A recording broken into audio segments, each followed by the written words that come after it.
Лидерот на СДСМ Зоран Заев вчера не ја смете само неговата заменичка Радмила Шекеринска. Внатре партиската метла во владачката партија ги разреши сите други партиски функционери и тој рече дека не планира да си даде оставка. Не ми паѓа на памет Зоран Заев да исчекори не така чекори. Јас сум доблесен, јас сум релаксиран човек, во многу прашања, гледате како разговарам за се.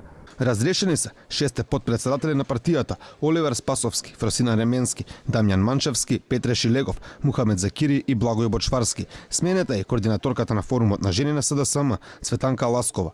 Партијата доби и нов генерален секретар на местото на Александар Кирацовски, за кога антикорупцијска заклучи дека вршил влијание за вработување на роднини, дојде Љупчо Николовски, кој пак заминува од министерското место во земјоделие.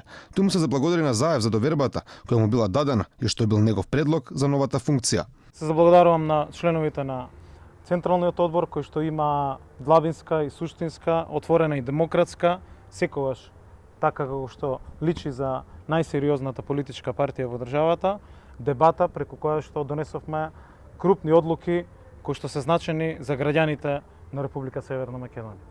Веќе подолг период се чека метлата во извршната власт, а кои функционери ќе бидат сменети, се уште не се знае. Премиерот Заев кажа само дека ќе бидат повеќе од тројца, за да дојде до реконструкција на владата. Ќе има повеќе од тројца. Ќе во такви околности секако ќе ги соопштиме навреме, штом ќе ги донесеме сите одлуки. Кога ќе ги донесеме одлуките за именувањето на новите, ќе ги донесеме одлуките паралелно и кои ги разрешуваме. И додека премиерот тактизира или купува време, наголемо се шпекулира кои од министрите на СДСМ ќе бидат разрешени од Заев. Во јавноста се појави информација дека прв на удар ќе биде министрот за транспорт и врски Горан Сугарески. Не би коментирал, не знам никоја делта, не, благодарам. И останатите министри релаксирани, барем пред медиумите. Јас лично сум релаксиран од тоа прашање и мислам дека било кој да одговори на тоа прашање освен премиерот Заев е несериозно и затоа едноставно немам што да одговорам повеќе од ова што ви го кажам.